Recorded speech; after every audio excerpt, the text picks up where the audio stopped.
Few feelings compare with the tender Il y a peu emotions de sentiments comparables à ceux que l'on ressent quand on devient parent. Il n'y a rien de plus merveilleux que de recevoir directement des cieux un précieux nouveau-né. Un de mes frères a ressenti cela d'une façon particulièrement poignante. Son premier fils, né prématuré, ne pesait que 1,3 kg. Hunter a passé les 2 premiers mois de sa vie à l'hôpital, dans l'unité de soins intensifs néonataux. Ces 2 mois, au cours desquels nous avons espéré et demandé l'aide du Seigneur, ont été émouvants pour toute la famille. Le petit Hunter était tellement dépendant. Il luttait pour acquérir la force nécessaire pour vivre. La main robuste de son père aimant a souvent pris sa main minuscule pour l'encourager, lui, son petit enfant fragile. Il en est de même pour tous les enfants de Dieu. Notre Père céleste nous tend la main avec son amour infini. Il a pouvoir sur toutes choses et désire nous aider à apprendre, à progresser et à retourner auprès de lui. C'est le dessein de notre Père, réaliser l'immortalité et la vie éternelle de l'homme. Quand nous acquérons une foi plus grande et la confiance en notre Seigneur, nous accédons à son pouvoir de nous bénir et de nous délivrer. Le livre de Mormon intègre dans ses pages ce magnifique thème du pouvoir libérateur du Seigneur. Néphi en parle dans le tout premier chapitre du livre. On peut lire au verset 20. « Mais voici, moi, Néphi, je vais vous montrer que les tendres miséricordes du Seigneur sont surtout ceux qu'il a choisis à cause de leur foi, pour les rendre puissants, au point même d'avoir le pouvoir de délivrance. » Il y a de nombreuses années, j'ai eu l'occasion de voir d'une manière très personnelle les vérités dont il est question dans ce verset. J'ai appris à quel point notre Père céleste est proche et désire nous aider. Un soir, à la tombée de la nuit, j'étais en voiture avec mes enfants quand j'ai remarqué un garçon marchant le long de la route déserte. Après être passé à côté de lui, j'ai eu l'impression très nette que je devais faire demi-tour et l'aider. Mais craignant qu'il ait peur en voyant une inconnue s'arrêter à côté de lui le soir, j'ai continué ma route. L'impression est revenue avec force et j'ai entendu ces mots dans mon esprit. « Va aider ce garçon. » Je suis retournée vers lui et lui ai demandé « As-tu besoin d'aide ? J'ai eu l'impression que je devais t'aider. » Il s'est tourné vers nous et, le visage plein de larmes, il a dit « Vous voulez bien ? J'ai prié pour que quelqu'un m'aide. » Dieu a répondu à sa prière en m'envoyant une inspiration. Cette expérience, pendant laquelle j'avais reçu une directive claire de l'Esprit, a laissé une empreinte indélébile dans mon cœur. 25 ans plus tard, et grâce aux tendres miséricordes du Seigneur, j'ai retrouvé ce garçon il y a tout juste quelques mois. Je me suis aperçu que cette expérience n'est pas seulement mon histoire, mais qu'elle est aussi la sienne. Derek Nance est aujourd'hui père de famille. Lui non plus n'a jamais oublié cette expérience. Elle nous a permis de poser un fondement de foi. Dieu entend et exauce nos prières. Nous l'avons tous deux utilisé pour enseigner à nos enfants que Dieu veille sur nous. Nous ne sommes pas seuls. Ce soir-là, il était resté après l'école pour une activité et il avait raté le dernier bus. Fort de la confiance que donne la jeunesse, il a pensé qu'il serait capable de rentrer seul et s'est mis à marcher. Il avait marché 1h30 sur cette route déserte. Il était encore à des kilomètres de chez lui et il n'y avait pas de maison en vue. Il avait peur. Angoissé, il s'est agenouillé derrière un tas de gravier et a demandé à son Père céleste de lui venir en aide. Quelques minutes seulement après avoir rejoint la route, je me suis arrêtée pour lui apporter l'aide qu'il avait demandée au Seigneur. Avec toutes ces années de recul, Derek analyse les choses ainsi. Le Seigneur veillait sur moi, un garçon frêle et irréfléchi. Et malgré tout ce qui se passait dans le monde, il connaissait ma situation et m'aimait suffisamment pour m'envoyer de l'aide. Le Seigneur a répondu de nombreuses fois à mes prières depuis que je me suis retrouvée sur cette route abandonnée. Ces réponses ne sont pas toujours si immédiates et si claires, mais l'intérêt qu'il me porte est toujours aussi évident aujourd'hui que ce soir-là. Quand je me sens enveloppée par les ténèbres de la vie, je sais qu'il a toujours un plan pour que je retourne sain et sauf à la maison. Comme l'a dit Derek, on ne reçoit pas toujours aussi vite la réponse à ses prières. Mais réellement, notre Père nous connaît et entend les supplications de notre cœur.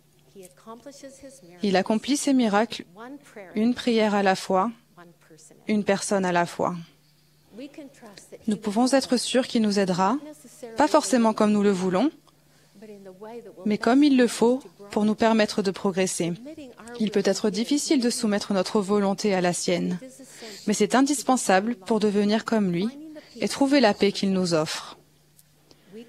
Nous pouvons parvenir à ressentir ce que C.S. Lewis a décrit. Je prie parce que je ne peux pas m'en empêcher. Je prie parce que j'en éprouve sans cesse le besoin, du lever au coucher. Cela ne change pas Dieu. Cela me change moi. On trouve dans les Écritures de nombreux récits de personnes qui ont mis leur confiance dans le Seigneur et qui ont été aidées et délivrées. Pensez au jeune David qui a échappé à une mort certaine entre les mains du puissant Goliath en s'appuyant sur le Seigneur. Pensez à Néphi, dont les supplications à Dieu lui permirent d'être délivré des cordes qui le retenaient prisonnier. Souvenez-vous du jeune Joseph Smith qui demanda par la prière l'aide du Seigneur. Il fut délivré du pouvoir des ténèbres et reçut une réponse miraculeuse. Chacun d'eux a dû faire face à de réelles difficultés. Chacun d'eux a agi avec foi et a mis sa confiance dans le Seigneur. Chacun d'eux a reçu son aide.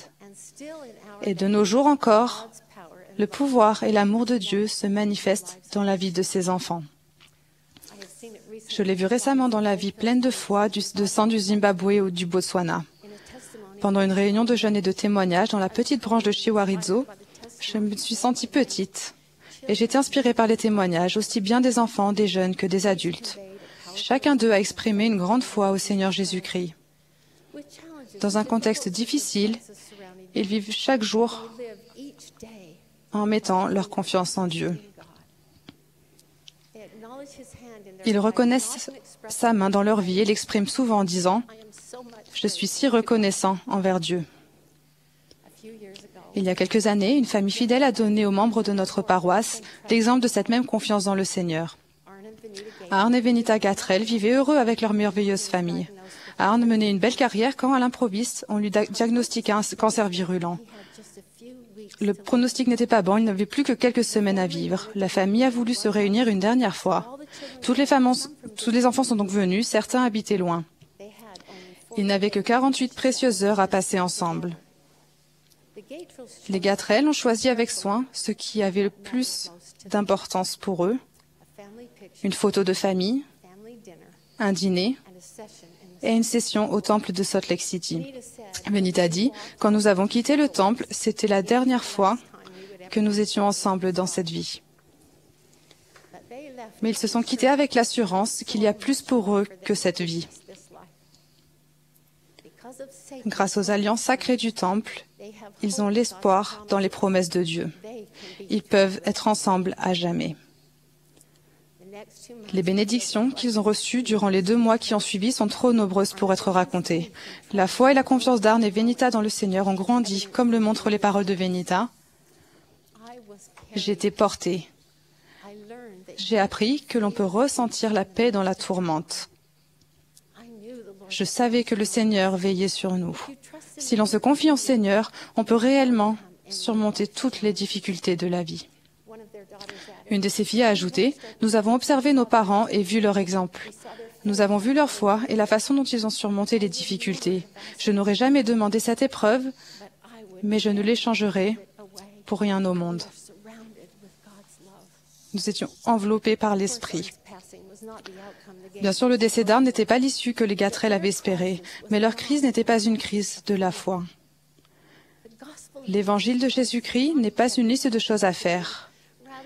Il vit dans notre cœur. L'évangile n'est pas un poids, il nous donne des ailes. Il nous porte. Il a porté les Gatrell. Ils ont ressenti la paix au milieu de la tempête. Ils se sont accrochés les uns aux autres et aux alliances du temple qu'ils avaient contractées et respectées. Leur capacité de se confier au Seigneur a grandi et ils ont été fortifiés par leur foi en Jésus-Christ et en son pouvoir expiatoire.